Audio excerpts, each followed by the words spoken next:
Thank you. Committee will come to order. Good morning, and thank you, Chief Moore, for being here today to testify on the Forest Service fiscal year 2025 budget request. At last year's hearing, got to put my glasses on, I am getting older. At last year's hearing, we were lucky to be joined by a bird of prey that frequents our national forests, bald eagle. I think we all enjoyed hearing from the Peregrine Fund about the work they are doing to conserve bald eagles and other critical species. As a lifelong Idahoan, I have seen firsthand how catastrophic wildfires can affect these birds and their habitats, much like the devastating toll fires take on communities across the country and other natural resources and infrastructure. I've also seen where preventative measures and sound management practices dramatically decrease the cost of fire season, both in terms of taxpayer dollars and lives and property lost. We must give our forest managers the tools and authority to properly manage our federal lands. Given these widespread impacts, I'm sure wildfires, their root causes, and forest management practices will be the focus of the members' questions today. For fiscal year 2025, the President's request asks for $6.5 billion for the Forest Service, an increase of $458 million above FY24 enacted level and approximately a 7.5% increase.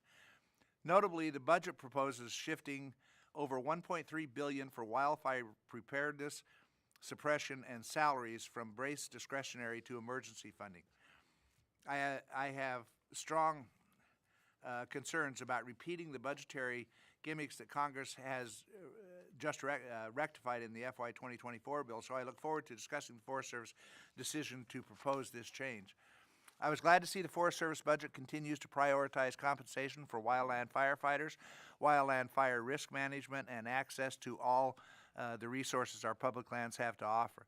As many of my colleagues may know, the infrastructure bill provided a base pay supplemental to wildland firefighters. Since those funds have run out, the uncertainty of competitive pay has created challenges in hiring and maintaining a federal firefighter workforce. In 2024, this committee fought hard to provide funding and authority for the Forest Service to continue firefighter pay at the level provided by the infrastructure bill. Forest Service and Department of Interior wildland firefighters risk their lives to protect our communities and deserve the stability of a permanent pay reform. I am pleased the administration recognizes the important work of wildland firefighters and is continuing its efforts to address these issues. Before closing, I'd like to note that I generally enjoy, and I don't just say this because you're here, but I genuinely enjoy working with the Forest Service employees in Idaho's region and across the country. I value the important jobs that they carry out, and I've really enjoyed working with them.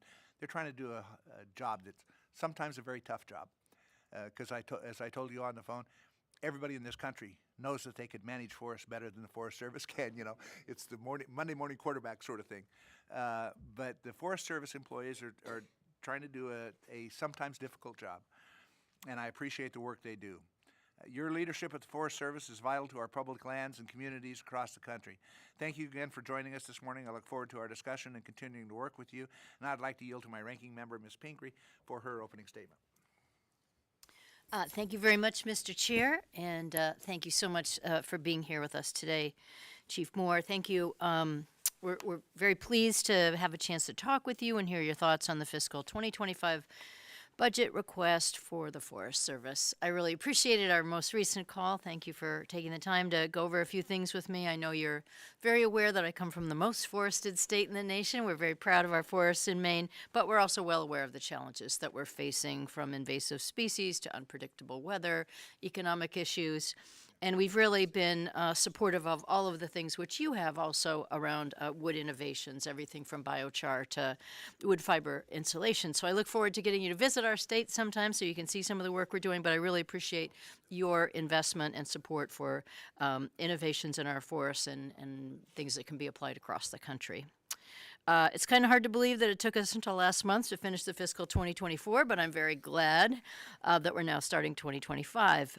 We were forced to make some difficult reductions in the Interior bill, and I understand that those cuts will have impacts to the Forest Service programs. Your budget also takes a constrained approach to stay within the budget cap. So I hope that during today's hearing, you will help us to better understand what resources are necessary to ensure the Forest Service is able to meet its mission. The administration's commitment to supporting wildland firefighters and their families is commendable. Your budget continues and expands the pay reforms that were first funded by the bipartisan infrastructure law. Providing equitable competitive compensation, as we all know, is essential to improving firefighter recruitment and retention. In the recently enacted bill, we provided additional funding necessary to continue pay supplements for firefighters, but unfortunately the language authorizing pay reforms was not included. So I hope that we can make more progress on that in the fiscal year 2025. So I look forward to discussing these and other topics with you. Thank you again for being with us today, and I yield back. Thank you, Ranking Member Pingree. With that, Chief Moore, you may proceed with your opening statement. Your official submitted testimony will be included in the record. Thank you. Chair Simpson, Ranking Member Pingree, and members of the committee, thank you for inviting me to testify today. We're grateful for your continued support. The President's budget names three primary goals for us. One, to modernize wildland fire management, to sustain investments critical to our mission, and ensure equitable access and benefits to America. Today, I will share our progress as we put money to work to confront serious challenges. I'll share how our work will continue to be a sound investment. We directly steward 193 million acres of public lands. We reach across boundaries to assist states, tribes, communities, private landowners, and others to keep millions more acres healthy and productive. Together, these lands provide basic needs for life, clean air and water, while they contribute to energy production and support local communities. National forests alone contribute more than 410,000 jobs and $44.3 billion to the GDP. To sustain productivity and health, forests must be able to withstand threats posed by wildfire, climate change, drought, disease, and insects. We invested resources to act and ensure that they do just that. Foremost, we prioritize work to reduce wildfire risk, safeguard communities, and create healthy and resilient forests. In 2022, we launched a 10-year wildfire crisis strategy, and we moved to implement it. Annual appropriations, coupled with the historic bipartisan infrastructure law and the Inflation Reduction Act, provided an extraordinary opportunity to take bold and strategic actions. We did just that. We progressed to deliver on a promise to increase pace and scale of our treatments. We're not just treating any acres, we're treating the right acres in the right place and at the right scale. We focused additional efforts on 21 priority landscapes within western firesheds that propose the highest risk, and they account for roughly 80% of wildfire risk. These investments are paying dividends. Experts, and basically our scientists, have reported roughly $700 billion worth of housing and infrastructure that are at risk within these 21 priority landscapes. This includes about $6.5 billion of municipal watersheds, which supply drinking water to 12 million people. In the last 2 years, we reduced, on average, wildfire risk to these assets by 8% for infrastructure, 8% for housing, and 12% for watersheds. That means we protected more than $175 million worth of homes that were at risk. In the Stanislaus National Forest, for example, communities are at lower risk, including towns of Cold Springs and Strawberry. 1 million socially vulnerable people are less at risk. Nearly half of National Forest lands and priority landscapes are now considered unlikely to burn at high intensity. We must remain on course and build on these gains. We recognize the urgency of investing in a permanent and comprehensive pay increase to provide a more livable wage, enhance recruitment, and stabilize retention. We must also improve housing conditions and provide better care for our firefighters' physical and mental health. We look forward to seeing an end to reports of firefighters living in cars with few benefits and limited mental health care. Visitor use, hunting and fishing, energy and minerals development, forest products, and livestock grazing generate 69% of the contributions to the economy. Thanks to the Great American Outdoor Act funds, we relieve some of the pressure from the $8.6 billion maintenance backlog. The budget requests $58 million to maintain critical recreation services with a focus on offering welcoming and equitable opportunities. We're also making a difference in our urban environments. The Forest Service and partners are planting and maintaining trees in cities and suburbs where about 84% of Americans live. Trees combat extreme heat and climate change, and improve access to nature. The 2025 budget returns basic funding to most programs. This includes forest products, which are vital to sustaining rural communities. This includes sustainable timber supply. We know it's a critical component and is part of a complex market-driven system. While we don't control markets, we can support industry through forest products and wood innovations, which help mills adapt and modernize. So in closing, we're fully committed to meeting the challenges before us with resources that Congress has provided. The people of America deserve nothing less than to see their money put to work to benefit all. Thank you, and I welcome your questions. Thank you. And let me say that this is kind of one of those unusual years. It seemed to be more frequent in years than in the past. But because of the shortened hearing schedule and stuff that we have on all of our subcommittees, there are multiple subcommittees meeting, and of course, most members serve on 2 or 3. So Mr. Amadei has to go chair his Homeland Security Committee here at 10 o'clock, and others have other meetings that they're currently at, which will be stepping in and out.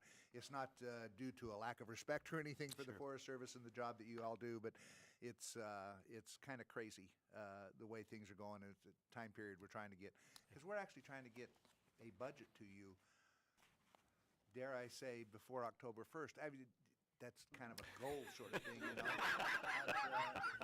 I'm tempted to ask how the 2024 budget is working out, but that's kind of an unfair question because you just barely got it.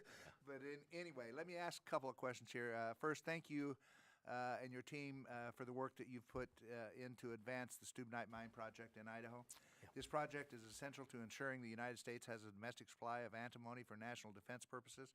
In fact, some of the biggest proponents of this moving along is our military. As we all know, in many supply chains, we continue to be far too reliant on foreign adversaries for critical minerals. It is important that the Stubnite mine stay on schedule to meet the national security demands that we are facing today. When I visited the project, I was very impressed by how the company is prioritizing restoration of a historic abandoned mine while simultaneously producing a desperately needed critical mineral for our national defense. And I have to compliment the Forest Service for the work that they've done there and the cooperation that they've had. Have you had the opportunity to visit the Stubnite mine site? No, I have not. If you'd like to come, I'd be happy to take you up there, and we'd get away from all the cell phones and all that kind of stuff. It's I'd love to take you kind up of on a that. neat place. Yeah. Let's talk for a minute, if we could, about the addressing the wildfire pay. It continues to be one of my, and I think this committee's top priorities. President's FY 2025 budget includes a proposal to reform firefighter pay with a permanent pay increase.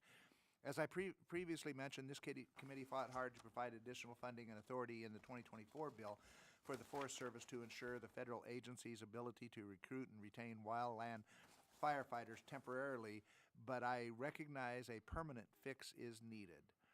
What are the implications if Congress does not enact a permanent pay solution for wildfire fighters? And along that same line, what is the cost difference between the amount needed to sustain the infrastructure bill supplemental payments and the amount needed to implement the permanent salary table included in the request? So thank you, Chairman Simpson. Let me respond to your Stubnite question first. So you may or may not be aware that we're planning to have a draft completed in the summer or fall of this year, and we also are planning to have a final release toward the end of this year. So a lot of progress on the analysis for that program. In terms of the fire pay fix, it's a real challenge for us. You know, in many of our communities, and I know we feel that all across America, where it's getting more expensive to live in so many of our communities. And when you have firefighters who are paid at the lower end of the federal scale, it's really hard for them to make a living on the previous amounts. And so the supplemental fund has been a real boost, because at one time we were having a lot of bleeding in the organization of employees leaving. The retention was low. We had a lot of declinations. That has basically stopped just on the ideal that Congress is considering a permanent fix. Now, if for some reason that the fix does not go through, we'll continue to see what we were seeing prior to the supplement.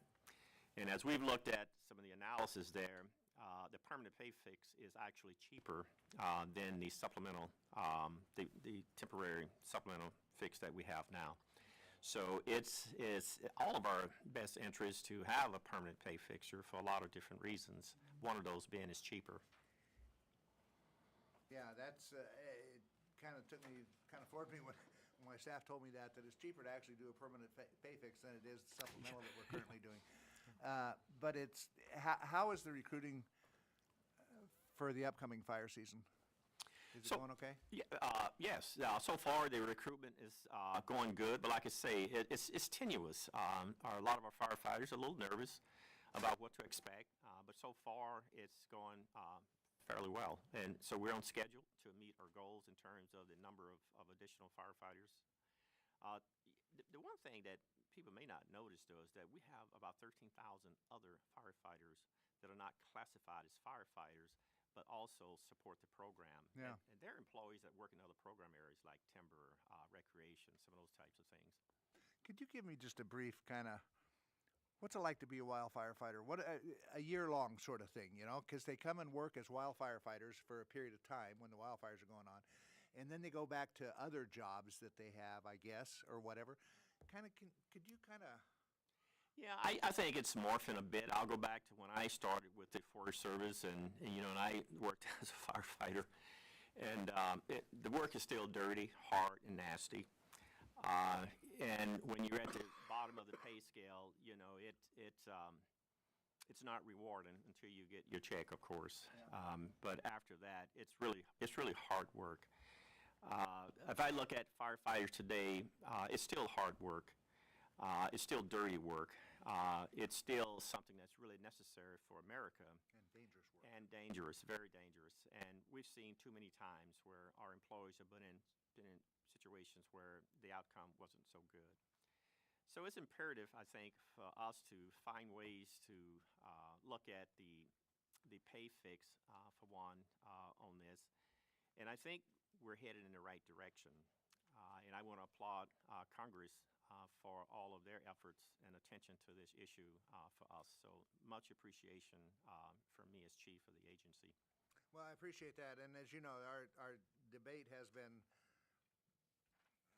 not, I don't think the debate has been about whether firefighters deserve this pay increase that they got and so forth. It's about authorization and that kind of stuff, and not stepping on other committees' toes and so forth. So that's what we're working on, but this needs to be fixed on a permanent basis. So I appreciate that. Ms. Pingree.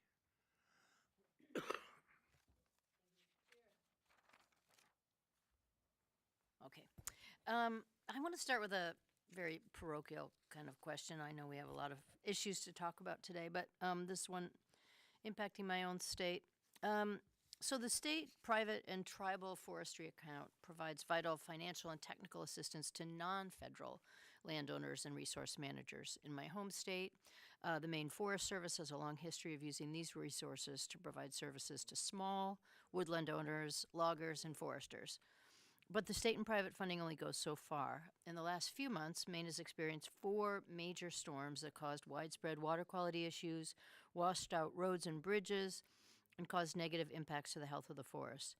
Maine's logging industry suffered more than $2.6 million in losses for just one of those storms, the December storm alone, and has a domino effect on the Maine economy, with larger losses estimated at over $5.5 million. Many of the companies will be unable to file insurance claim because the losses aren't covered. And I've seen some of the devastating pictures of road washouts, and it's a short season when you can move trees, and it's not mud, it's not snowed in, so it's been a huge problem for them. So how is the Forest Service taking into consideration the impact of this extreme weather we're experiencing on the management of partners' forests and related industry? And is providing more resources for this simply a matter of increasing the funding to state, private, and tribal forestry account?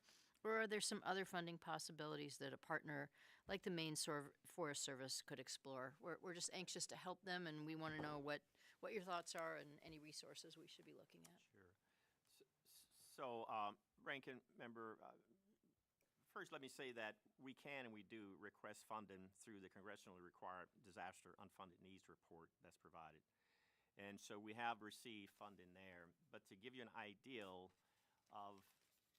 request versus the need is pretty significant. We have about $1 billion right now in backlog from requests that's needed to respond to many of these disasters across the country. And so the request is one thing. Do we get enough to repair the damage? The answer is no, we don't. But it's helpful. And so we want you to know how much we appreciate Congress's response to our requests. It's just that many of these things, more of them are happening, it seems, and whether you believe that it's from climate differences, climate change, or whatever the reason may be, it's happening more often. And so the requests are asked more often. And we understand the budget situation. We fully understand that. But I do want you to know that there's a lot of damage out there. We did receive the 2023 funded requests for prior years, and it still wasn't enough. Like I said, we about $1 billion backlog on what's needed versus what's been requested. Great. That's helpful to know and sort of gives us a sense of where that funding could come from. Let me just throw in one other quick question.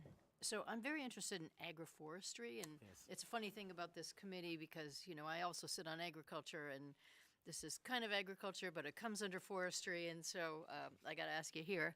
But it is becoming, it's already an important tool in farming to mitigate some of the effects of climate change. It helps to sequester more carbon in the soil. It just has a lot of benefits, particularly in hot weather where animals are better off with some shade. There's just all kinds of good reason for it.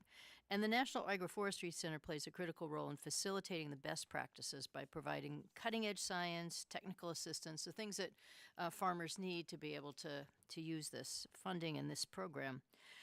Is the current National Agroforestry staff able to meet the demand for the latest research and technical assistance?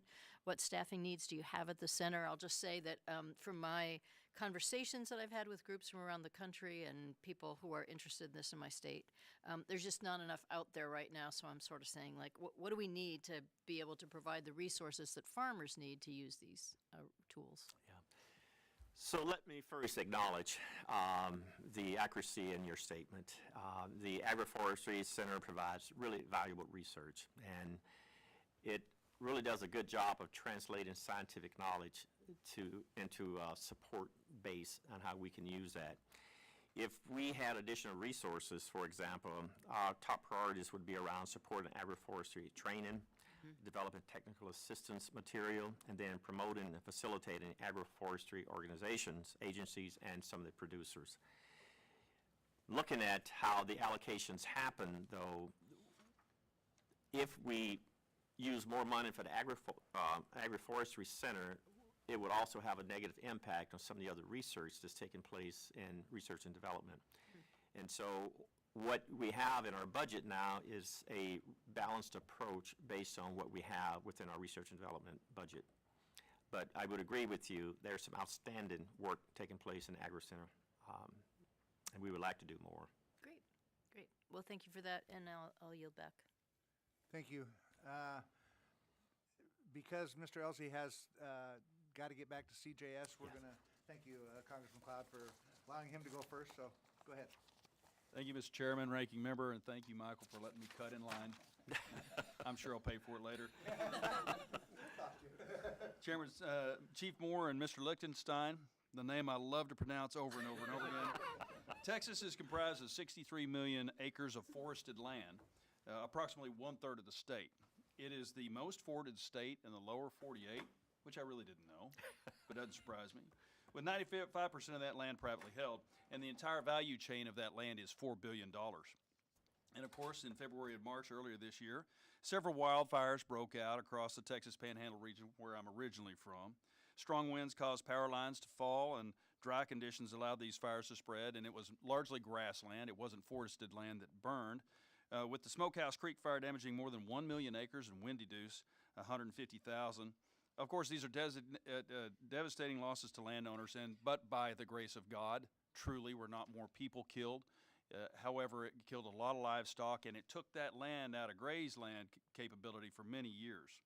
And of course, we lost 2 folks in those fires. I want to commend Forest Service's Region 8 personnel, leadership, and responders for their assistance in managing those wildfires. Their assistance to Texas and local responders in capacity building and wildfire suppression was critical in controlling and extinguishing these fires. And every 5 years or so, the Panhandle has these wildfires. The winds can get extremely strong. There are no trees there, and there's nothing to stop that wind. That's why I live in the Dallas area now. The wind, 30 miles an hour every day, and it just when it gets dry, it's just going to catch fire and blow fast. As the threat of wildfires grows and the cost of damages increases, and the utilization rate of our firefighting capacity in the aerial regime is increasing, and it's been getting increasingly critical. And in the Wildland Fire Mitigation and Management Commission's Aerial Equipment Strategy Report of January 2023, the report recommends that DoD surplus equipment and parts should be made more readily available to state and local wildfire agencies and the private contractor wildland fire community. Now, I happen to know that the Air Force is getting rid of their DC-10s quite quickly, and they're going to go to the boneyard. Can you elaborate on the DoD's surplus equipment and what you envision this partnership with DoD looking like? So at this point, I cannot comment on the on what DoD is planning to do with their equipment. I've not been briefed on that. I can talk from my experience, particularly working in California and also looking at the possibility of owning a lot of the large air tankers in the past. And as we've done some analysis on what it would take to put that within our portfolio, it's more expensive for us to own and operate that aircraft than it is to contract out the aircraft. And so we've chosen to support, the business sector by contracting out. And we have two basic contract options, exclusive use or call when needed. And so far, those options are working fairly well for us. Okay. So you basically described how you're building a long-term fleet, and I completely agree with you. As a contract air services air provider after I retired from the military, it's cheaper to go COCO than it is GOCO. Yeah. And so I'm a big fan of that. I would love to see Texas has Texas A&M Wildlife has some aerial fighting capacity, but they're smaller aircraft. I would love to see something that's centrally located in Texas that can go after the wildfires in the central Texas in forest, the grassland fires in the Panhandle, the fires in New Mexico, the fires in Colorado, and as well as Arkansas and Oklahoma. So it's clear that we have that need, and I'd love to work with you on hopefully accomplishing that mission. Well, thank you, Congressman. And may I also add that we're in the process now of working with all of our federal and state partners, and we are in the process of doing an inventory of what all equipment that each of the entities have as relates to fire suppression activities.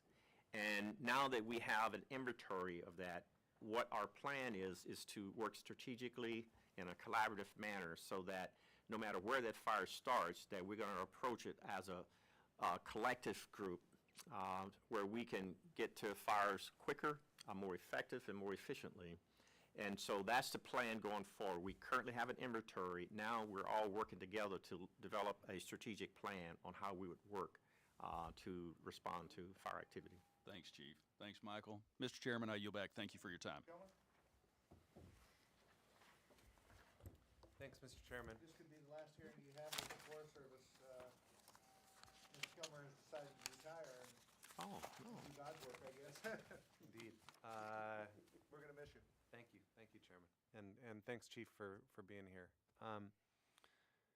So the issues that we're talking about are a big part of the reason I'm here. Right? I grew up on the Olympic Peninsula. I was in high school when the timber industry crashed, and saw a bunch of my friends' parents lose their jobs, and saw a bunch of my neighbors lose their jobs. My brother actually worked in a mill that's been a derelict site behind a chain link fence for the last 30 years.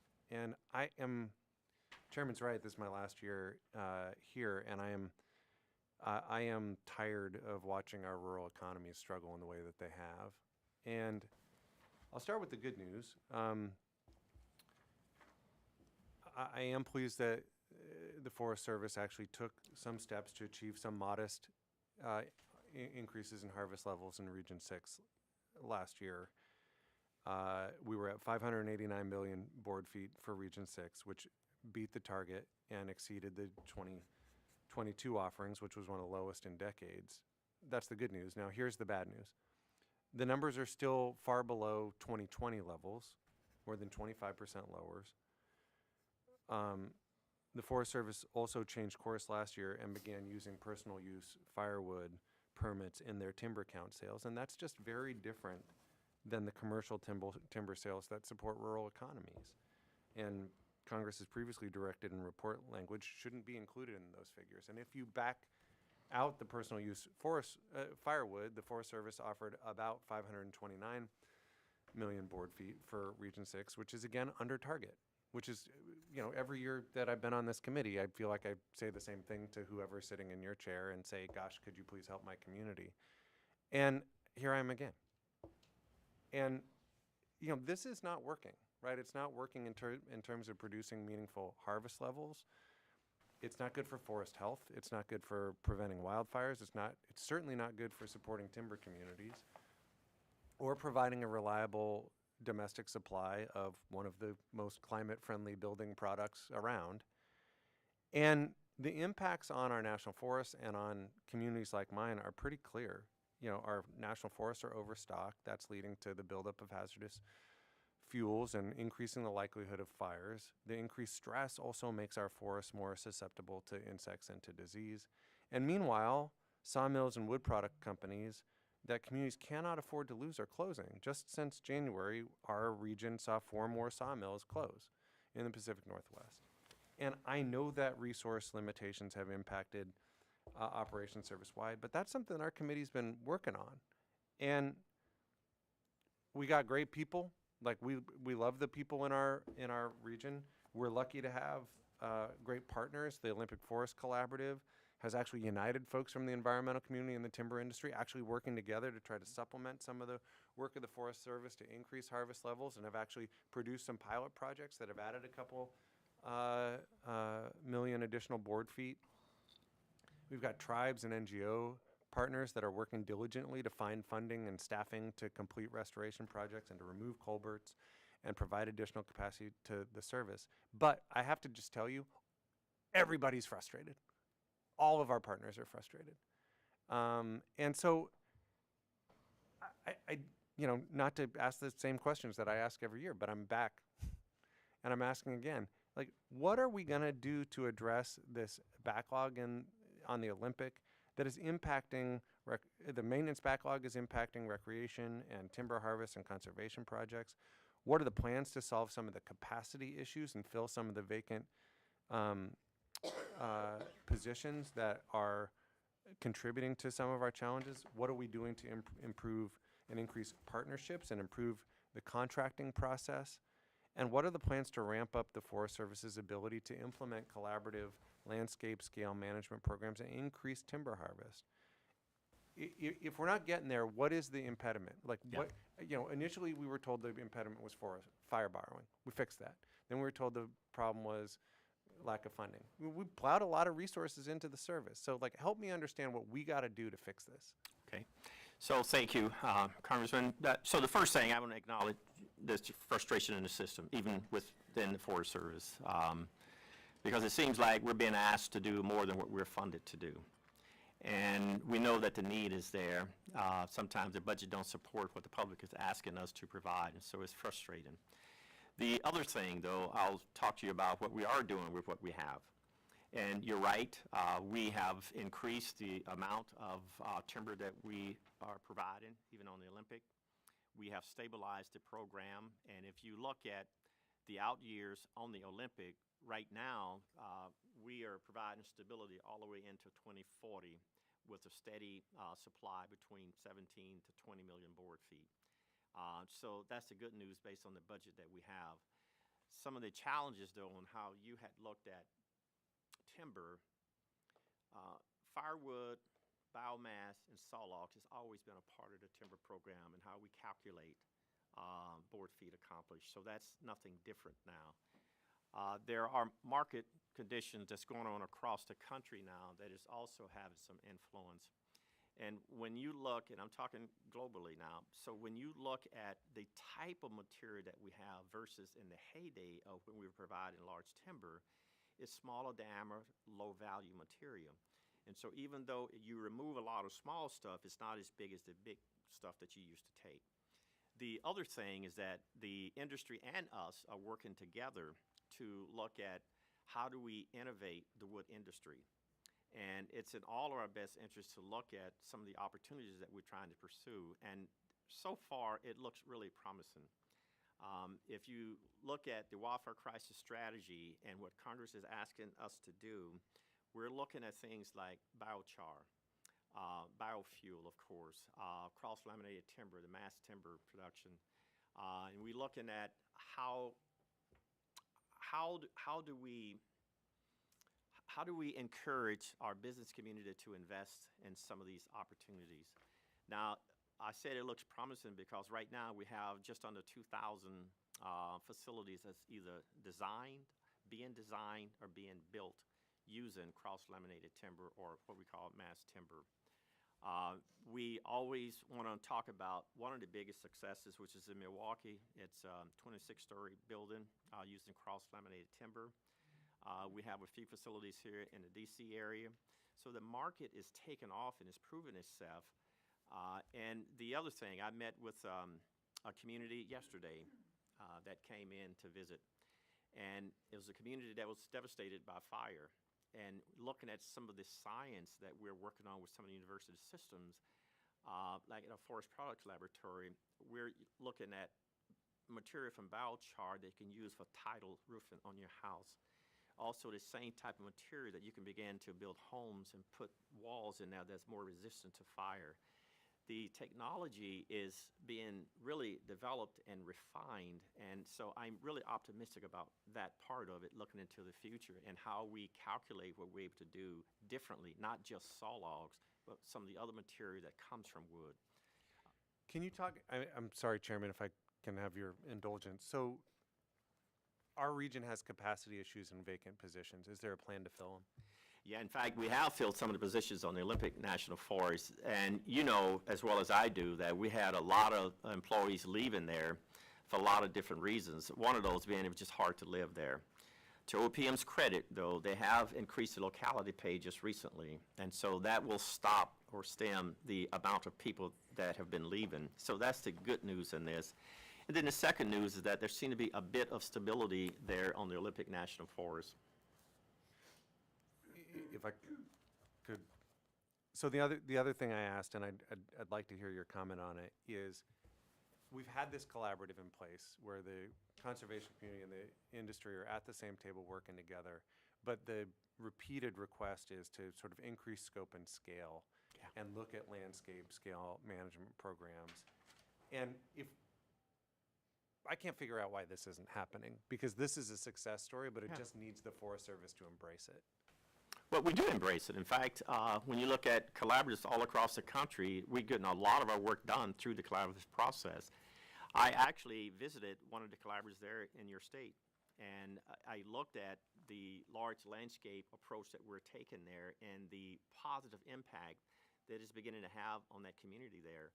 And so we are embracing the collaboratives and working in a much larger way, because the way we're going to make the most difference on the landscape is treating it at scale. So let me just make a plea for you to look at what's happening on the Olympic and see if you Okay. can have that engagement and try to replicate the success you've seen in other places. Okay? Thanks, Be Chairman. I happy to. appreciate the indulgence.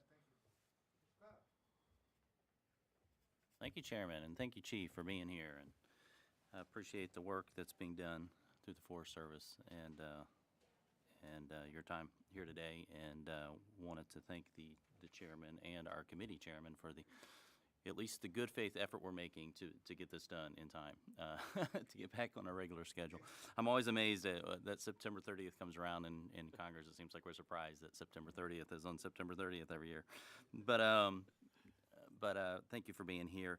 I wanted to touch on one thing, and that is controlled burns. You know, flora and fauna have long been lived alongside of wildfires. There's a number of things that we see that fascinating ways animals even adapt to what's going on with wildfires. Black fire beetle has a pair of infrared sensitive pits capable of detecting wood burns a mile away. Spotted owl hunts, you know, animals that are revealed after a wildfire. We see the the black-backed woodpecker feast on insects of trees that have been burned. And we know that these wood burns are actually, like if we did nothing, it's part of the natural life cycle of, I'll spare you the song, but the circle of life that would happen in wildfires. Could you speak to the benefits of prescribed burns? Yes, and actually, thank you for that question. When I look at most of the landscapes across this country, and it varies, the South is different than the West, and in some ways, the South is maintaining ecosystems that they've created over time with prescribed burning, whereas in the West, it needs to create those conditions before we can begin to talk about maintaining them.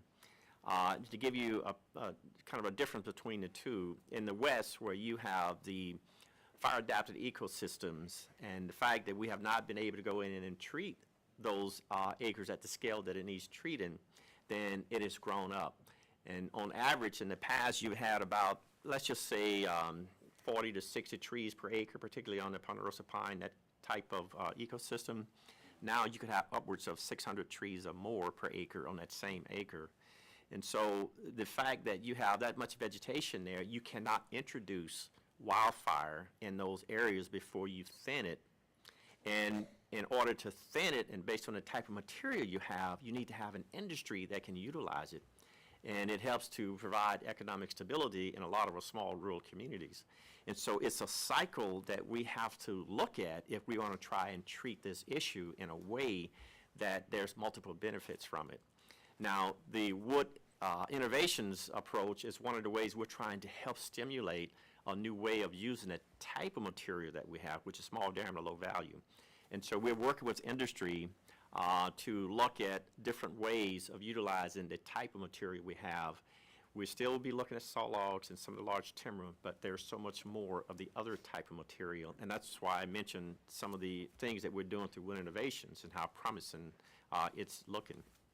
But these prescribed burns are a key part of us protecting life and property. And I wonder, my understanding is that the current EPA regulatory apparatus can make it difficult to get prescribed burns done that needed to be done. And I'm wondering if you could speak to maybe recommended exceptions that you would have us to look at that we could work with the EPA on or put in Appropriations that could help you do the good work of protecting life and property. I think you may be referring to our air particulate matter that EPA is looking at. You know, the real fundamental question I think we have to ask ourselves is that how do you want your smoke? Because unless we make some changes on the landscape, no matter what the regulations or the requirements are, you're going to get smoke just like you have been getting, which is you cannot continue to operate the way that we have been operating because it's having a negative impact not only on the communities that's in those areas, but also on the resources.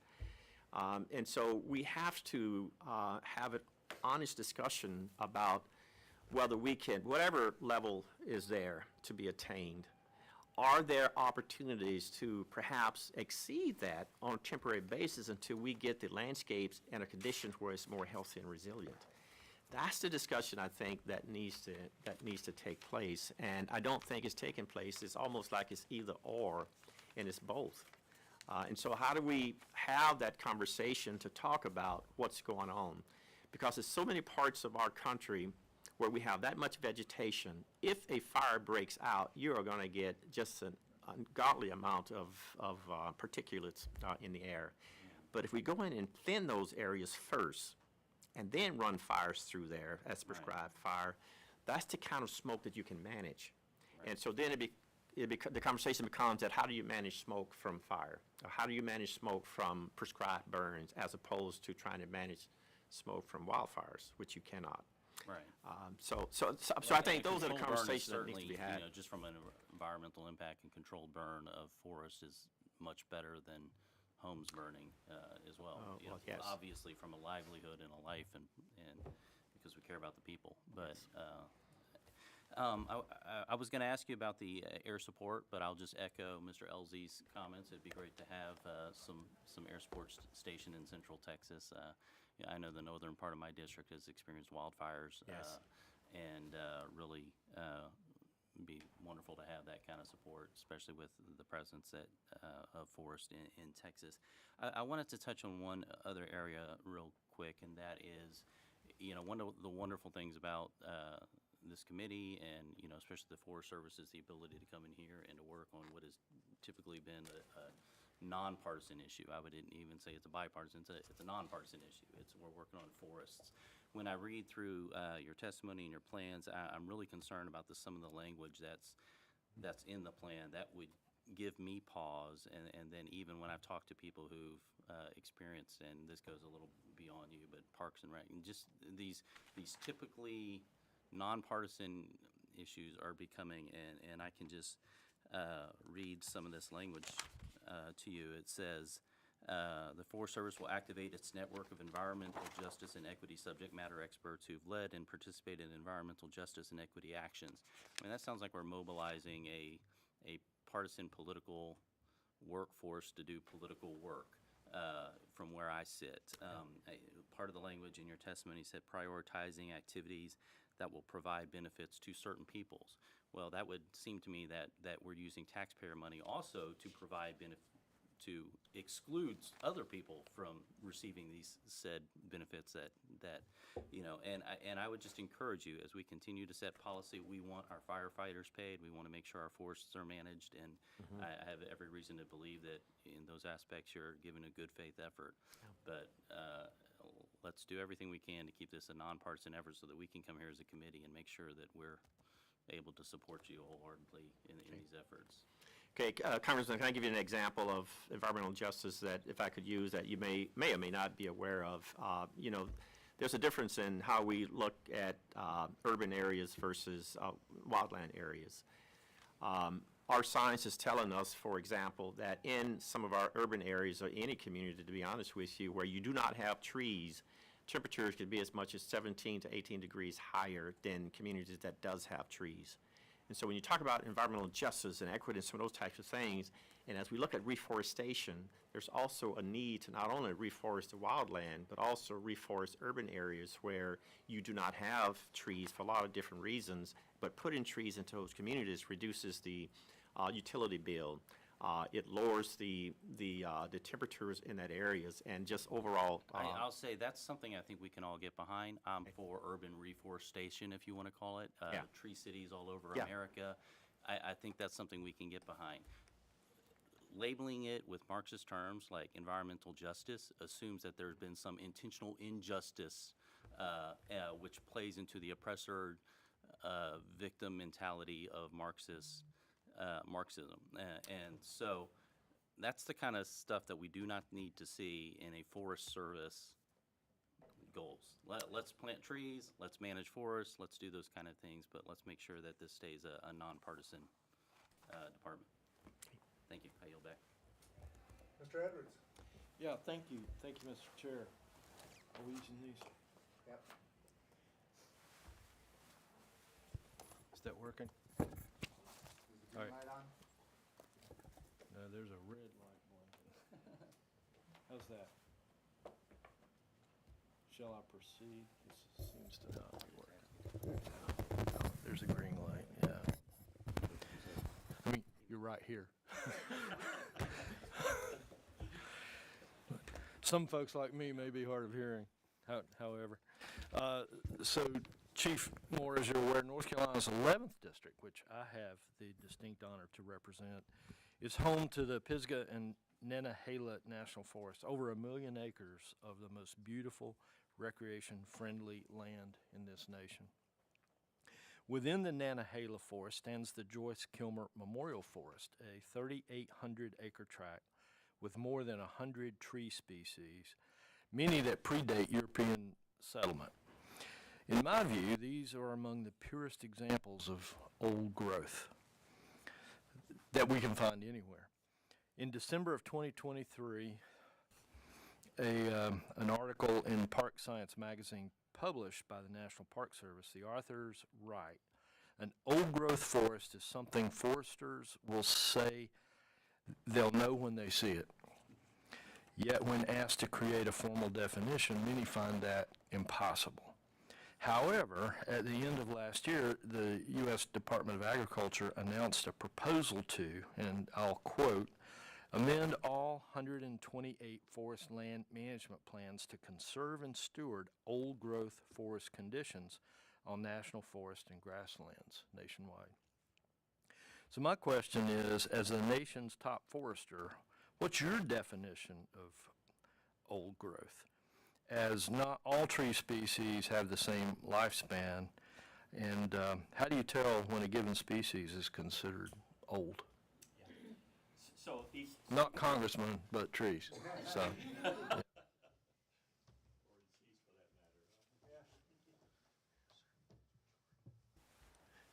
So, so a couple of things. And I'll try to go back and where you started with the old growth there you have in North Carolina. And I would agree with you. North Carolina has beautiful areas. In fact, I lived there shortly for a while there on that very forest that you mentioned.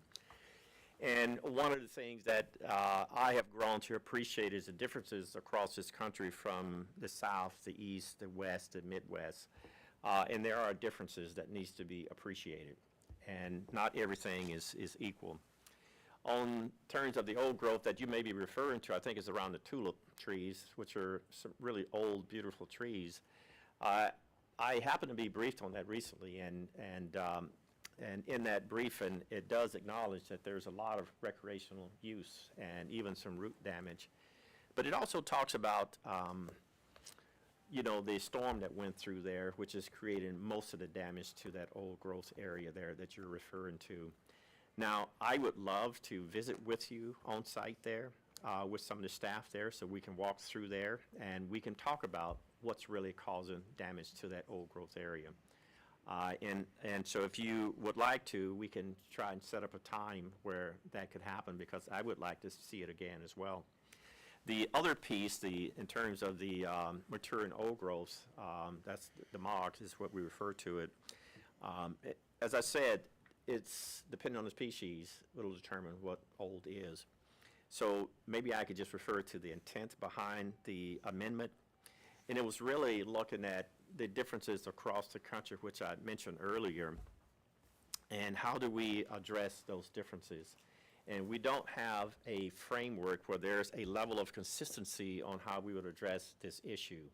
So the old growth amendment is our effort, or it's a way to look at some level of consistency, but also providing that local influence on how that might end up looking.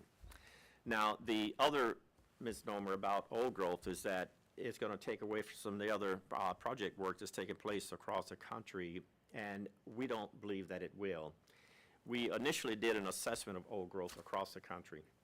And when we look at the old growth and the biggest impact of old growth, it was really wildfire and disease and insect. And so the amendment that you are referring to will allow us to make amendments to the plan to really look at how we would manage that old growth. And the fact that wildfire, disease, and insect is the biggest impact on old growth, it says specifically in there that you would have to manage that. So there will be timber sales coming out of the old growth areas to get in at the right stocking level. And so we see this as complementary to a number of things, but most complementary to the wildfire crisis strategy that we have taken place across the country, but particularly toward the west.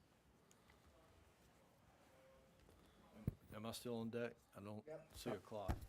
You got it. Okay. So I'll take you up on your offer to come and visit the Joyce Kilmer Forest. That I would consider that a treat. It's always a pleasure to go up there and look at those huge trees.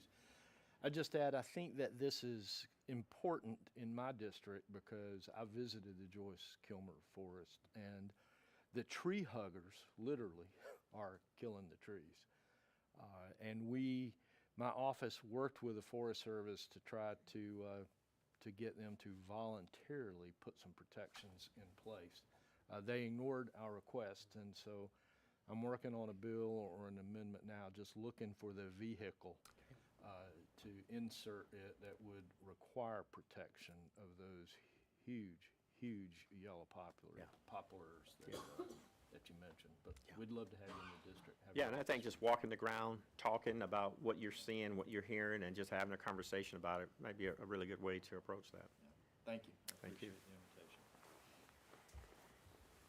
Thank you. Yeah, I might enjoy doing that also with them. Ms. Pingree?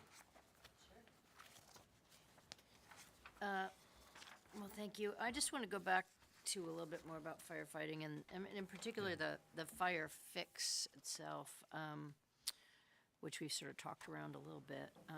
As you know, suppression costs continue to outpace our appropriations, and in 2018, Congress created the Wildland Fire Suppression Operations Reserve Fund, which we all call the Fire Fix. This, I think, mostly is due to our chair, so thank you for that. He labored hard to get that done, and it's been really valuable. It does make additional funding for wildfire response and suppression available when we don't have the regular funding. But the budget authority, I guess, is set to expire at the end of fiscal 2027. I know that's a few years away, but in Congress time, it's pretty much tomorrow. We sort of have to figure out what to do. So can you just tell us about how it's benefited the operations, what the ramifications might be if we don't extend it, and sort of where you see where we are right now? Sure. So, first of all, thank you for the fire funding fix. It's been a godsend, and I'd like to explain just briefly how. If I look at what happened between 2020 and 2023, we would have needed an additional $5 billion for fire suppression that this has provided us. And as I look at the 2025 budget, we would have to request $1.5 billion in it to address it.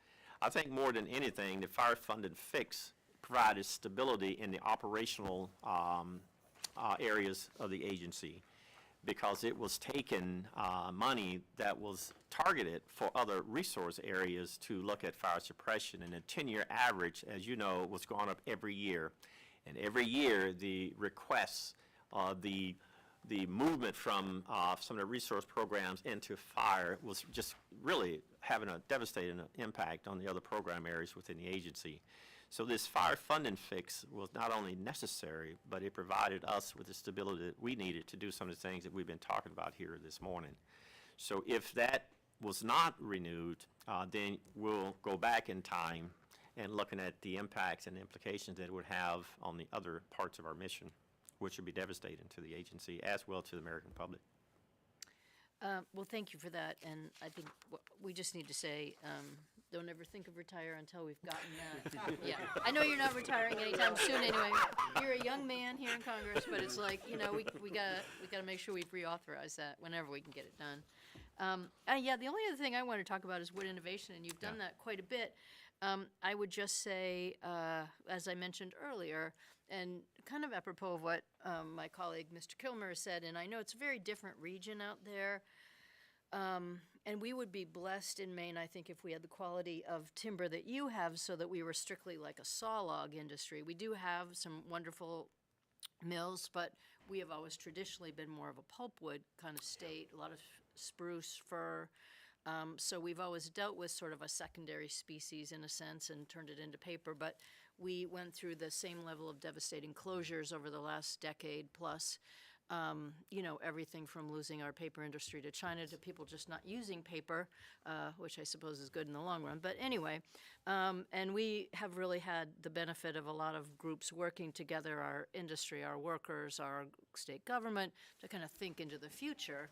So we have been fortunate to have some replacements. One of our paper mills in Madison, Maine is now a wood fiber insulation facility that makes, you know, insulation that goes into your home that is made from wood products, not fiberglass or some of those other materials. We have biochar coming online. We'd love to have a cross-laminate timber facility in our state, and I know they've been actively working on it. But just, you know, different kinds of wood products have really helped to fill that gap, which isn't exactly the same, but we've been benefiting from that. But we have a long ways to go. We're certainly not there. And I'm just curious if you can update us a little bit what you're doing using the fiscal 2024 funding, as well as the money that was in the bipartisan infrastructure law, the Inflation Reduction Act, all those things. Like, how are you sort of pushing the commercialization? You've talked about it a little bit today, but anything else you can sort of shed on how we can do that in more places and how we can ramp this up?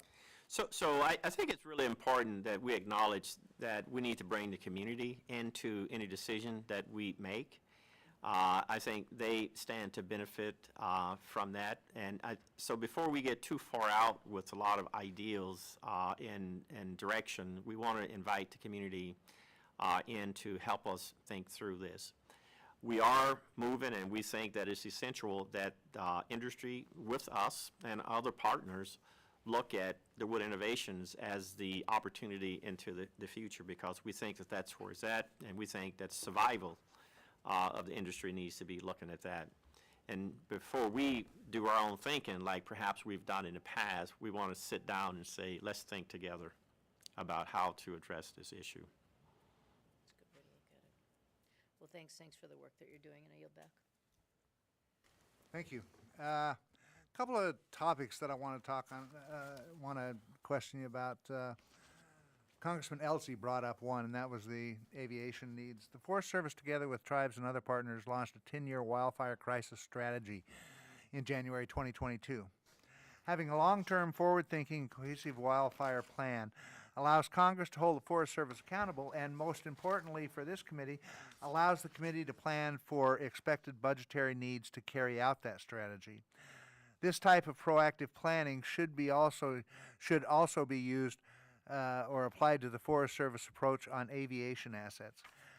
For the 22 years I sat on this committee, this has been a debate that goes back and forth with new administrations, new forest chiefs, and I don't have a bias one way or another of whether the Forest Service ought to own some of their own assets or whether we ought to do the exclusive use contracts or the on-call contracts, or whether it ought to be fixed-wing aircraft or helicopters. I've had a forest chief tell me if I had a aviation demand or request, it would be for helicopters instead of fixed wings, because you can dip the water out of other places and you can put it right where you need it and stuff. So there are differences, and what I want and what this I think would be helpful for Congress and for this committee is,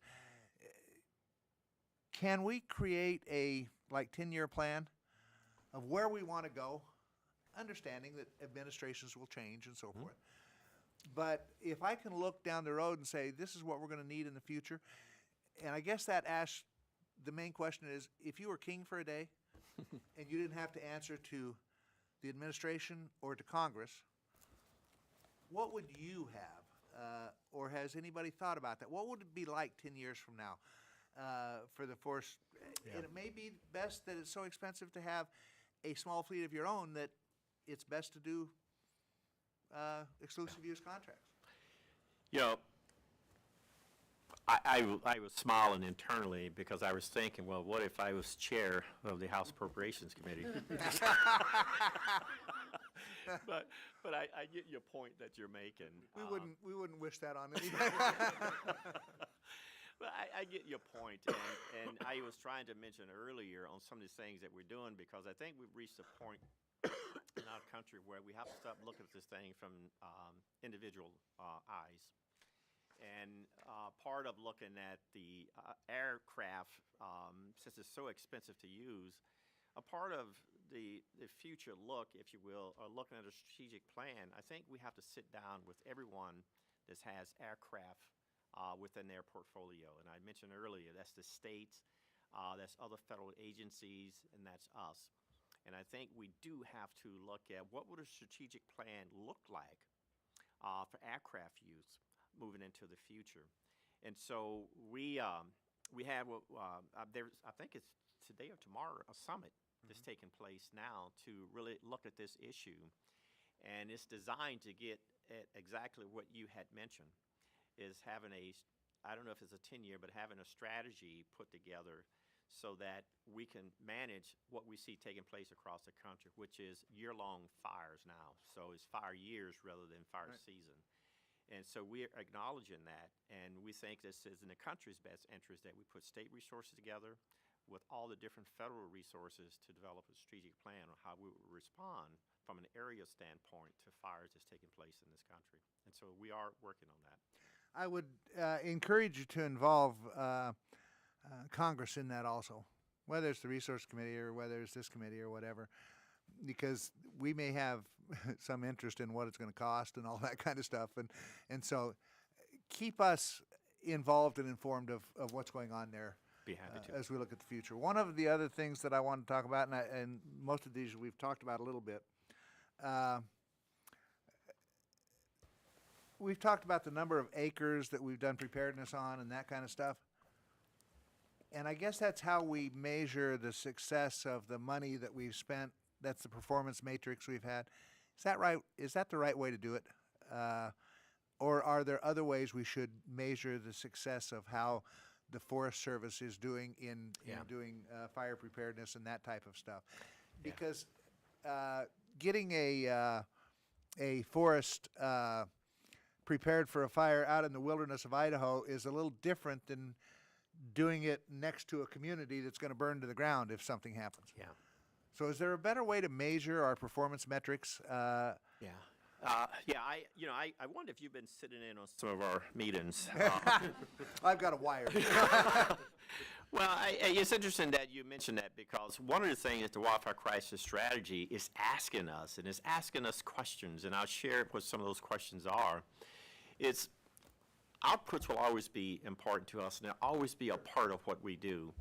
But the Wildfire Crisis Strategy is asking us, if you're asking me to look at reducing the risk to communities from wildfire, what is that performance metric? Is it protecting communities from wildfire, or is it treating a number of acres, or is it both? And so how do we take a hybrid look at this? And I think that we have used basically outputs for the last 100 years. And I think as we turn the corner to look at the next 100 years, perhaps we need to look at different performance metrics. And so now, because of the condition and the situation that our country is in, maybe outcomes should be given a bit more consideration. And I'll give you an idea of what we are wrestling with and some of the questions that have come up in the last 2 years since implementing the Wildfire Crisis Strategy. So if you hold me accountable for treating 1 million acres, I'm going to find 1 million acres to treat. Right. If you hold me accountable to protecting 550 communities, which is what we have in the 21 landscapes, then that's different, because there are some acres that are cheap, and then there are some acres that are more expensive. Right. Protecting communities are expensive acres. So while we may be protecting that community, we're not achieving the number of acres that you may want to hold me to. And so I would ask you, what do you want my performance metrics to be? One of the beautiful things about the Forest Service is that it will reach its goal or its targets regardless. It will do everything it can. And if that is the measure, then it may take away from how effective we could be in protecting communities from wildfires. And so these are the types of questions that I think that we need to have some conversations around, because there are fundamental shifts in how we would respond to what Congress or what our publics are asking us to do. Well, I appreciate that, and I think that's a conversation we need to have, because it's changing from what it was 50 years ago. As this urban wildland interface, I look at it, and we spend, I think, almost a majority of our money trying to protect structures and lives. It used to be years ago we tried to put out wildfires. Now we try to protect, and that is expanding. Yeah. People are building homes, fantastic homes, out where they want the boughs of the trees to be touching the roof of their multi-million-dollar house. That's great. I mean, if I lived out there, that's what I'd want too. But it's dangerous. Yeah. And so we spend a lot of our resources trying to protect that. I think we need to look at different performance metrics of how it's going to be in the future. Yes. So I appreciate that. Mr. Kilmer. Thanks, Chairman. When I got here 12 years ago, one of the first meetings I had was with the Forest Service, because y'all do stuff that really matters to my region. And I'd asked, because it'd been, at that point, I think around 20 years since the Northwest Forest Plan came out, whether there was a plan to do an update. And they said, yeah, probably within the next 5 years. And then it became sort of like, fusion, right, where it's like, it's in the next 5 years, and it has been for the last 50, right? Yeah.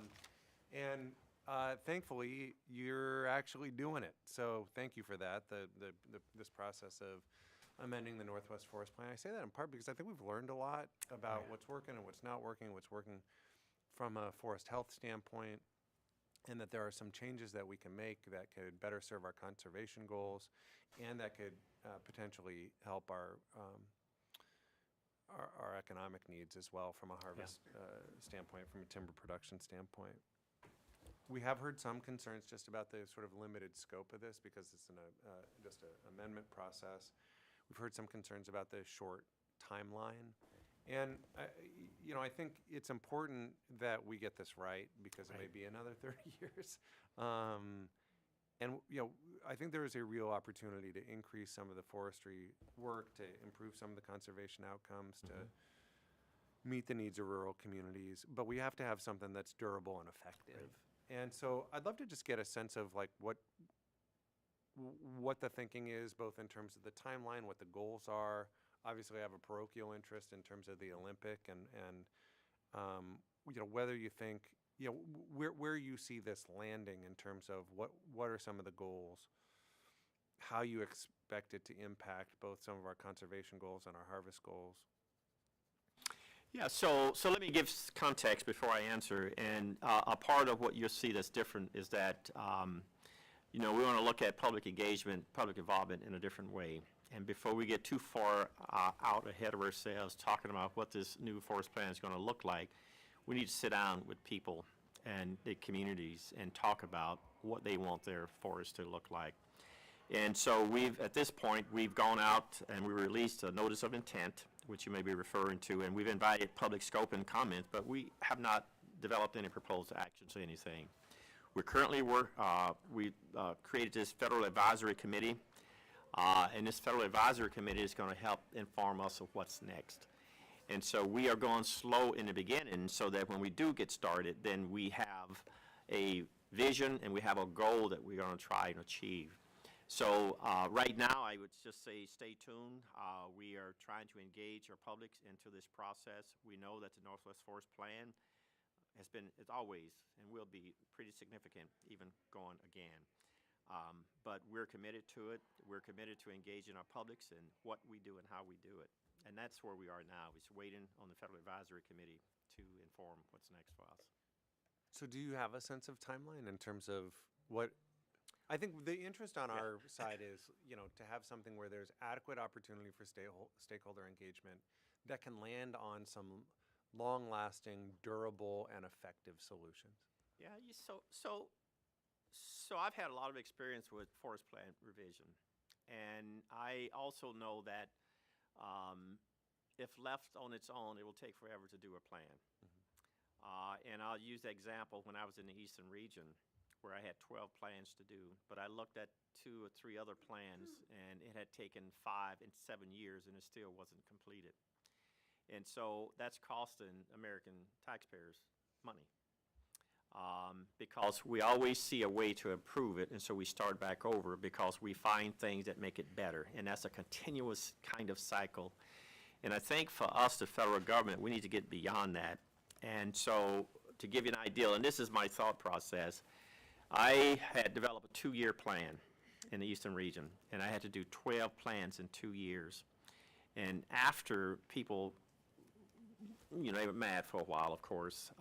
But after that, do you know we developed a plan, a strategy, and we did all 12 plans in 2 years. So I know that we can do these plans in a much more abbreviated fashion. The question is that, does the public feel like they've had enough time to be engaged and involved in the process? And that's why if we bring our public to the table in the very beginning to have these discussions about what we want in a forest plan, and once that's described and identified, then we move to make it happen rather than allowing things to continue to trickle in, which delays the completion of a forest plan revision. That's the approach that we want to take with the Northwest Forest Plan. That's also the approach we want to take with forest plan revisions across the country. We developed plan teams. We've developed 3 across the country, the West, the Midwest, and the East. And their goal is to reduce the impacts on individual forests so that we can look at planning as serious business. We do it, we engage our publics, and then we do the work that we all agree to do. So we had heard, and maybe it's not right, that the plan was to wrap this up before the year is out. Is that?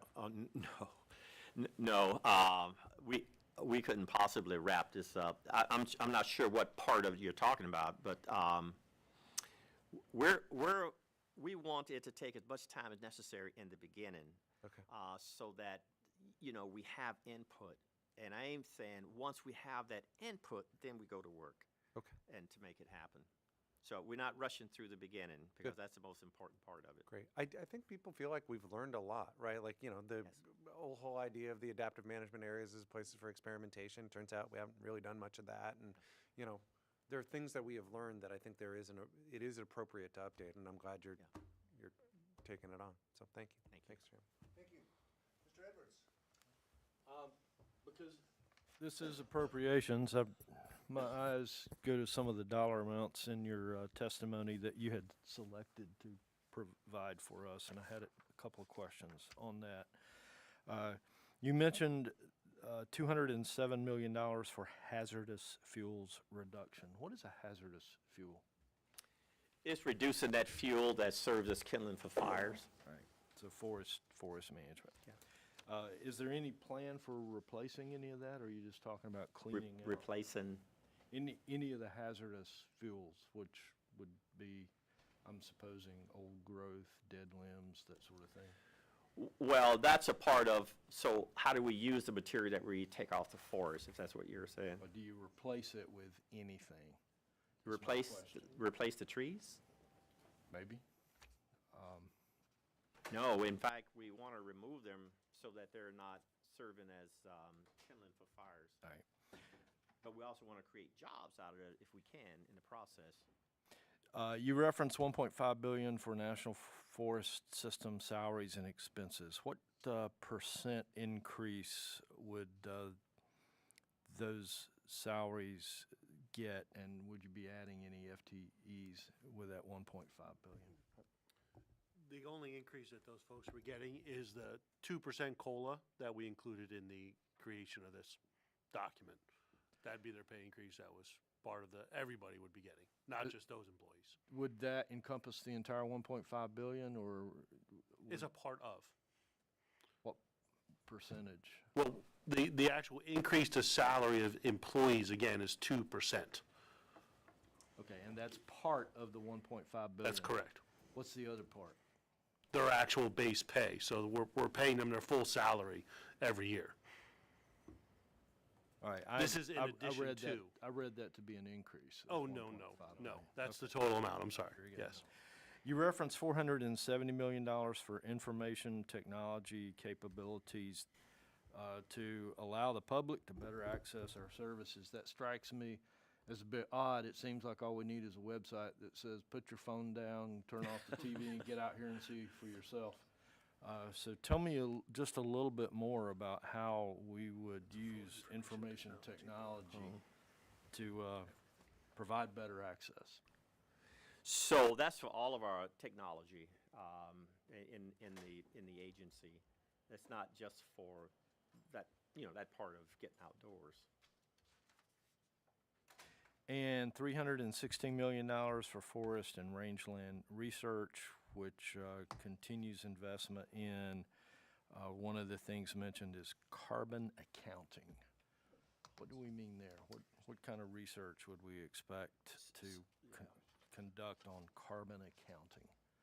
So actually, that's for the entire research and development budget, which is kind of low, but that's it in its entirety. Carbon accounting is just one small component within that. But give you an idea on the carbon, right now, as you look at carbon markets being developed across the country, the United States doesn't have a standard method for calculating carbon. Part of what we want to do with our partners is to have a standard framework for calculating carbon. So that would be one of the goals that we want to achieve in this carbon accounting, is to provide this country with a standard method for calculating carbon. How would that be used, and how would that apply to our forest land? It seems to me like when you're in the forest, you're in the middle of the best carbon reduction facility on the planet. Yeah, so carbon does, I mean, trees does sequester carbon. Also, when fires burn through there, it releases a lot of the carbon that is sequestered. The challenge and the opportunities we want to do, though, is that how do you manage the forest in a way that it sequesters carbon, even in the products that's produced from those harvested trees? So when you make furniture or some of those types of things, build homes, that carbon is stored in that lumber, in that wood. And so if you were looking at removing some of that carbon, locking it up, but creating the opportunity to capture more carbon going into the future, that would be the ideal. And at some point, I think it's going to be really fundamental for this country is that, how should we look at carbon? How should we be managing for carbon? And how does Congress want to weigh into that discussion? And so your description for this $316 million says to continue investments in research priorities, including carbon accounting. So since you're continuing that, I'm assuming that you already have some sort of research on the carbon accounting? Oh, yes, That you've yes, conducted? yes. Could you provide that to Be me glad or to. perhaps this committee? Yeah, be glad to. I'd be very curious. Thank you, Mr. Chair. Chief. Congressman, good seeing you. A few comments on carbon. You know how much carbon was emitted in the atmosphere during the 2 years ago in the forest fires in California? I'm assuming you do? Oh, I do. I know. We put more carbon in the air burning forest fires Yeah. than all power plants combined in California in 1 year. Yeah. So we can, Yeah. Yeah. I love to talk about carbon, but to me it's about carbon capture in the form of let's not have these catastrophic forest fires that are running millions of acres as we do all the time. Yeah. So forest fire and health. All right, Montana, Libby.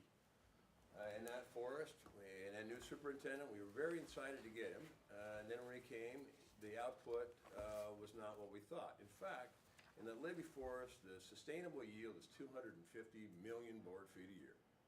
That's by long-term studies, and I can throw you the books, and you're probably familiar with it too. So historically, the last 10 years, they've been getting about 60 million board feet a year. That we've signed the atrophy of the lumber mills, smaller mills can't make it, they're consistent. Now, the Forest Service has released a document, 5 million board feet. That's not enough for firewood. So you got 250 million board feet out there of sustainable yield, cut forever. Went down to 60, we saw the disaster, now 5. That means you're gonna have, by short calculation, you got 245 million board feet of overgrowth a year. And we're talking about carbon capture, because I know where that's gonna go, and so do you. It's gonna go up in flames. Then we have the environmentalists up there say, bears don't eat trees, right? So you got a canopy now that everything below the canopy is dead. It's dead. You can walk through it. We won't find a grass. The only grass is by a road someplace that happens to be in there. So you got a forest that's unhealthy. We need to get the trees harvested, which is part of it. Harvesting trees isn't in the whole thing. We have prescribed burning a lot of things. But I get concerned because we talked about it. We talk about till we're blue in the face. We get a new guy in place. We think the superintendent's going to be good. And you know what? 5 million board feet. What point does this end?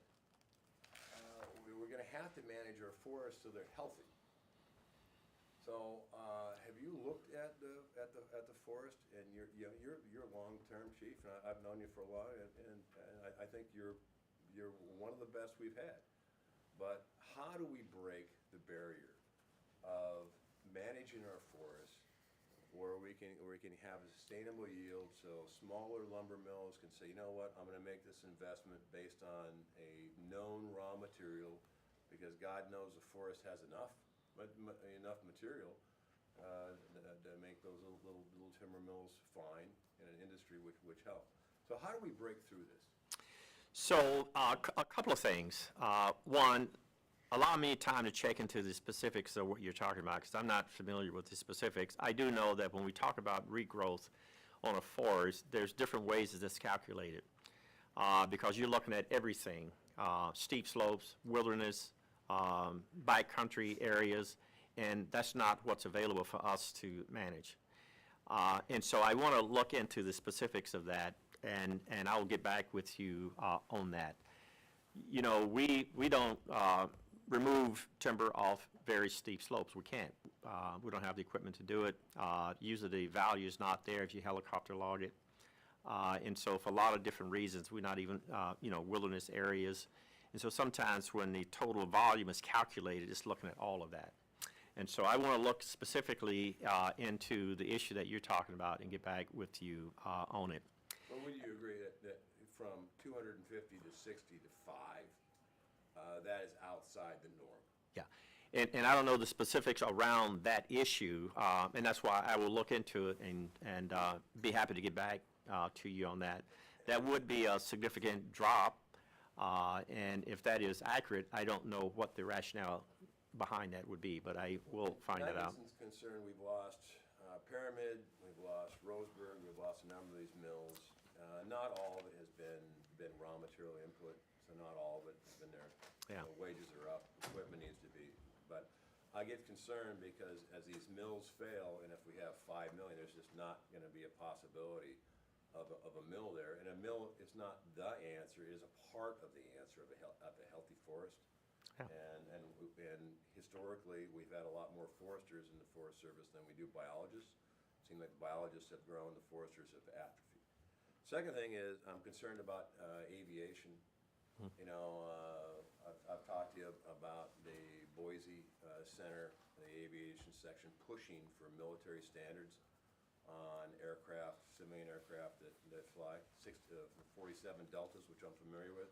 There's not a chance you can get them to military standards. They don't make them anymore, the parts.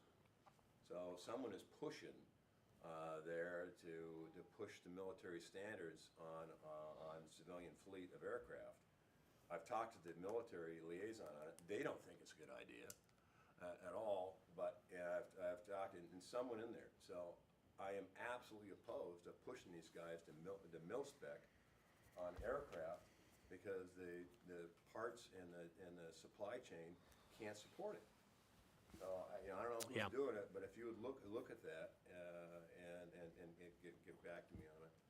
Yeah, I'd be happy to look at that. You know, I'm kind of confused because if the military doesn't support that, we took their standards and applied them. And so, not that we can't take another look and see what those standards should be, but those weren't military standards that we put in place. Because here's my concern, all right? When a military flight takes off, there are different variables that commander has to take in consideration of fighting a fire.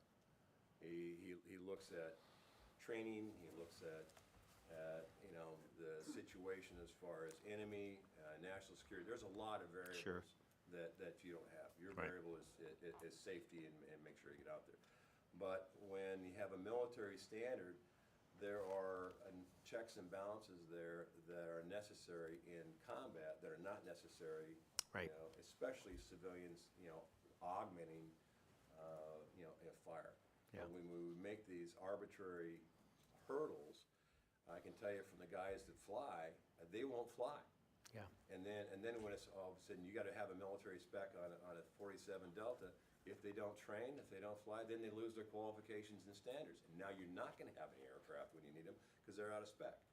And that's a big concern in Montana because we have, for some reason or another, maybe it's our tax code on equipment or something, but we have Neptune, we got Bridger, we got 4 or 5 different types of companies that provide that service to the Forest Service and Department of Interior.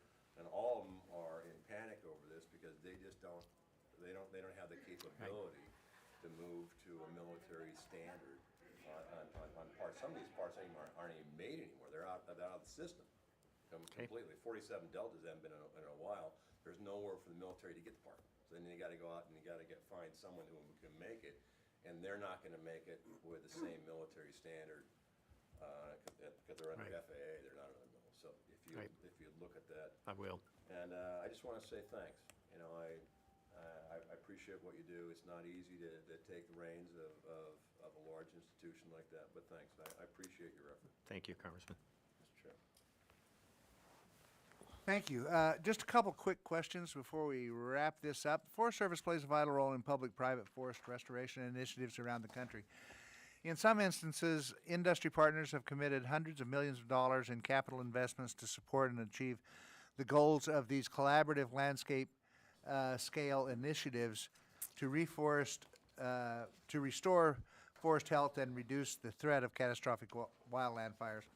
In more than one part of the country, we have seen frustration and concern over the slow pace of the Forest Service approving additional acreage for treatment. The fact is that without NEPA-approved acres, these partners will not be able to stay in business, causing the shutdown of mills, the loss of jobs, and the undermining of the national strategy to prevent wildfires.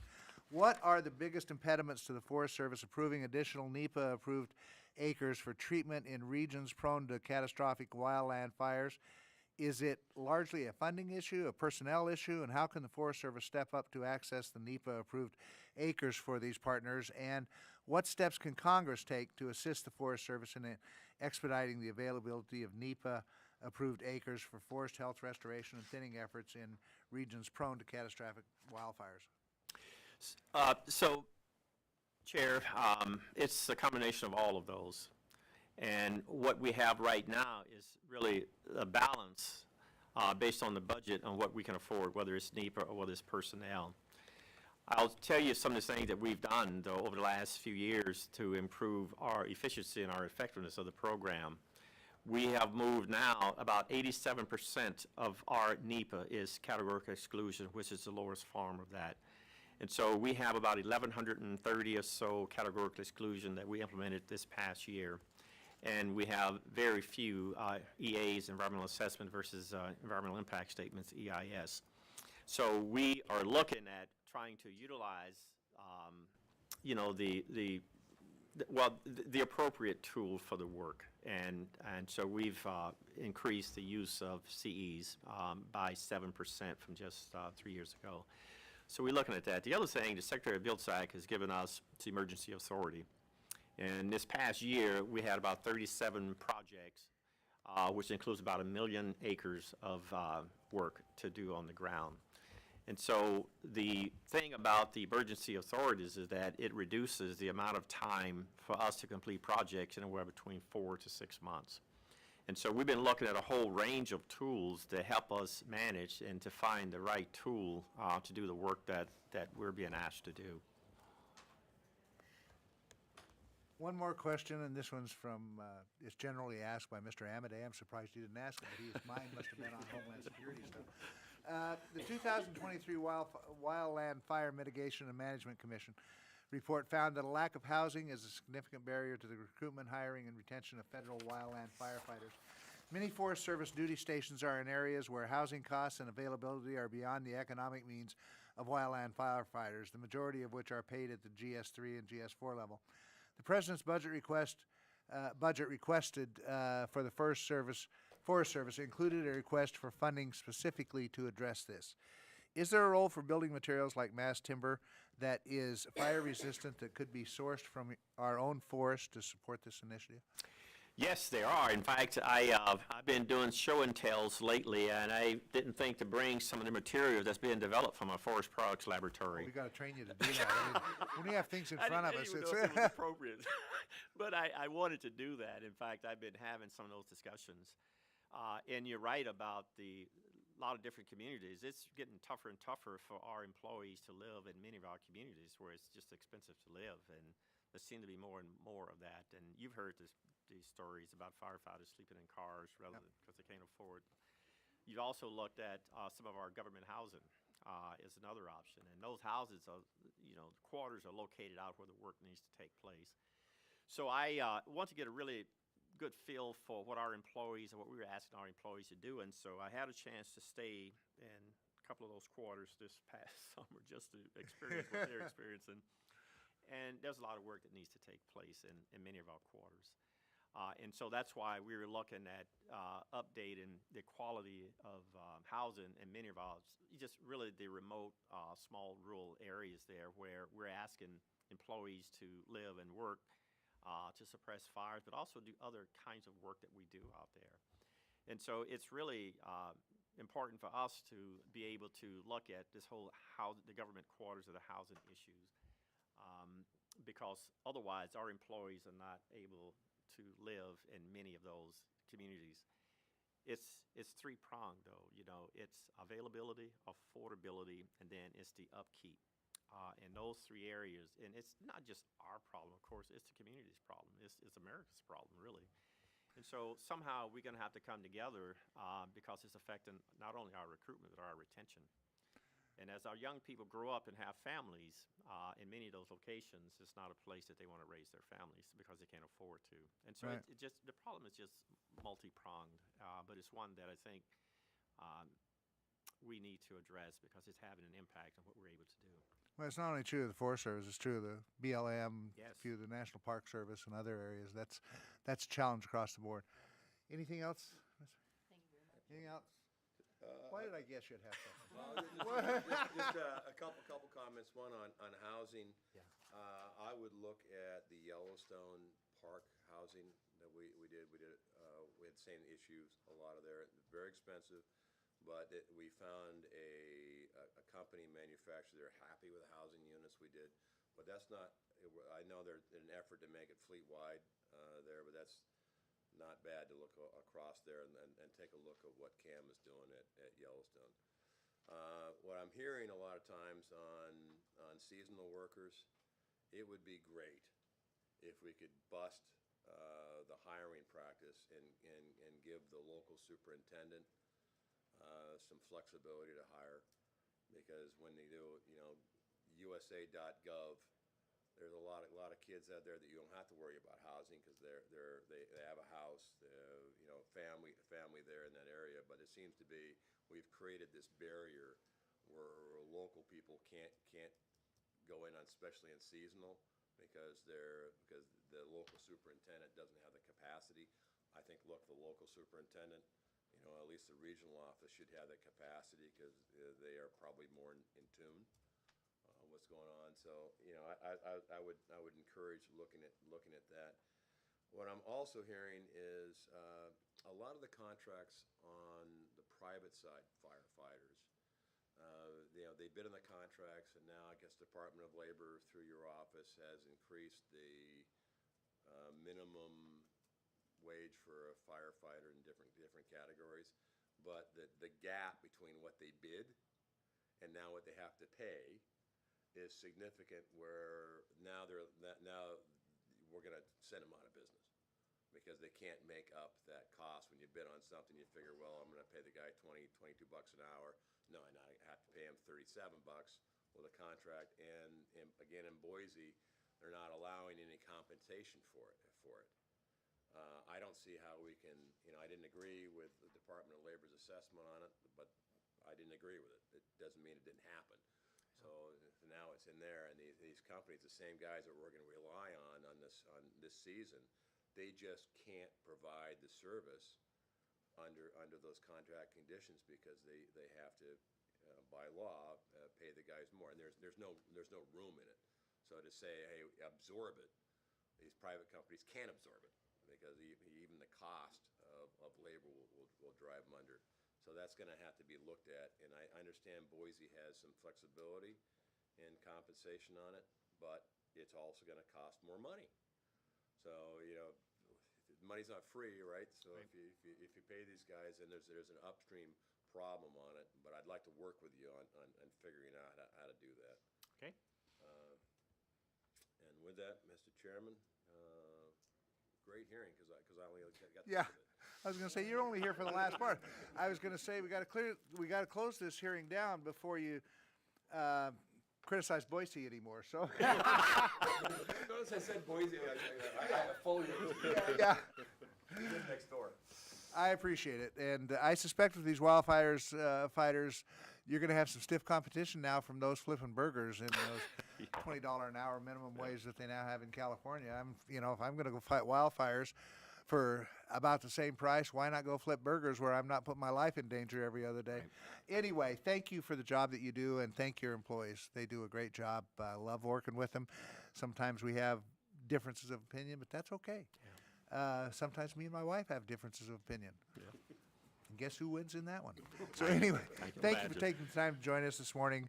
I think it was a productive session, and we look forward to working with you over the coming months to put together your budget for 2025, and hopefully we'll get it done within, a reasonable time frame. The committee stands adjourned. Thank you, Mr. Chair.